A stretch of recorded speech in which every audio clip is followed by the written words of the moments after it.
5 দিন ধরে পানীয় জলের সরবরাহ বন্ধ দুর্গাপুরের সগরভাঙা এলাকায়। পানীয় জলের দাবিতে শুক্রবার সকালে সগরভাঙা কলোনির বাসিন্দারা মাঝের মোড় অবরোধ করে বিক্ষোভ দেখান। তাদের অভিযোগ, ডিপিএল এর তরফে বলা হয়েছিল 2 দিন জল সরবরাহ ব্যাহত হবে, কিন্তু সেখানে 5 দিন পরেও জল মিলছে না। ব্যাপক যানজট হয় রাজ্য সড়কে। শেষ পর্যন্ত পুলিশের আশ্বাসে পরিস্থিতি স্বাভাবিক হয়।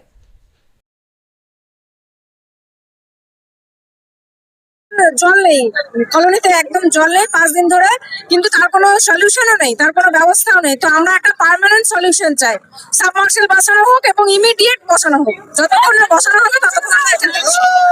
আপনারা অভিযোগ করেছেন? হ্যাঁ, আমরা অভিযোগ করেছি, না কোনো ফল হয়নি, কোনো ফল হয়নি। পানীয় জল সরবরাহ পানীয় জল শুধু নয়, মানে সবসময় ব্যবহারের জলও কোনো জলই সরবরাহ হচ্ছে না। ট্যাঙ্কার আনতে গেলে আমাদেরকে নিজেদেরকে বলে ট্যাঙ্কার নিয়ে আসতে হচ্ছে, আমরা নিজেরা বলে তবেই ট্যাঙ্কার নিয়ে আসছি। মানে উপর থেকে কোনো উপর লেভেলের কোনো ইয়ে নেই যে আমাদেরকে ট্যাঙ্কার দেবে।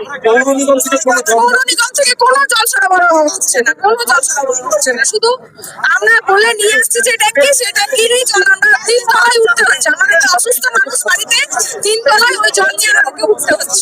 প্রচুর, এটা দেখেই বুঝতে পারছেন যে কতটা অসুবিধার মধ্যে পড়তে হচ্ছে, প্রচুর অসুবিধার মধ্যে পড়তে হচ্ছে। এখন কি চাইছেন? আমরা চাইছি পার্মানেন্ট একটা সলিউশন হোক, সাবমার্সিবল বসানো হোক, আমাদের প্রত্যেকটা কলোনিতে সাবমার্সিবল বসানো হোক। আপনার নাম? দুম্পা ঘোষাল। ধরে জল নেই দাদা, আমাদের খুব অসুবিধা হচ্ছে।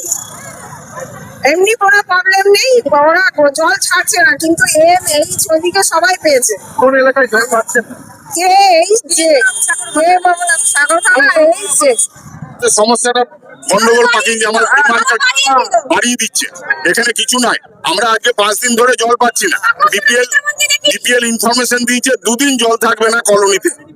সাগরভাঙা বাসীদেরকে 2 দিন টাইম দিয়েছে, জল থাকবে না। 17-18 সেই জায়গায় 18 জায়গায় আজকে 20 হয়ে গেল। এখনো পর্যন্ত কোনো সলিউশন হয়নি। 1 লাইনে জল ছেড়েছে, 3টে লাইন জল পাচ্ছে, 1 লাইন জল পাচ্ছে না, যেটা হচ্ছে আমাদের এই জোনটা এই লাইনটা জল পাচ্ছি না আমরা। এই জন্য আমরা বিরক্ত হয়ে আমরা পথ অবরোধ করেছি, কারণ কান না টানলে মাথা আসে না। এখন দাদারা এখন এসছেন, প্রশাসনের লোক এসছেন, ওনারা কথাবার্তা বলছেন। মেয়র সাহেবকে ম্যাডামকে ডাকা হয়েছে, উনি আসছেন, এসে প্রবলেম সলভ করবে, তারপরে আমরা অবরোধ তুলে নেব। আমাদের প্রবলেম সলভ না হওয়া পর্যন্ত আমরা এই আন্দোলনটা চালিয়ে যাব, এই হচ্ছে আমাদের বক্তব্য। আপনার নাম? আমার নাম শেখ নাসিরউদ্দিন।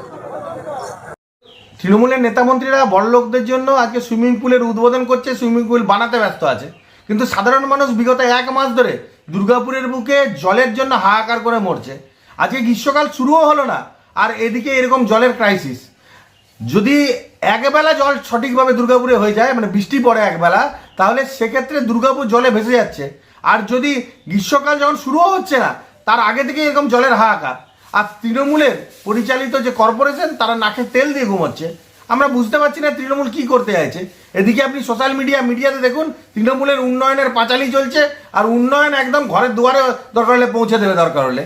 কিন্তু বর্তমানে এবং সঠিকভাবে যদি আপনারা দেখেন, দেখবেন যে দুর্গাপুরের বুকে আজকে জলের জন্য হাহাকার। আজকে সাধারণ মানুষ আজকে অতিষ্ঠ হয়ে উঠেছে এই জলের সমস্যার জন্য। আমরা মনে করি আগামী ইলেকশনে এই তৃণমূলকে সাধারণ মানুষই জবাব দেবে।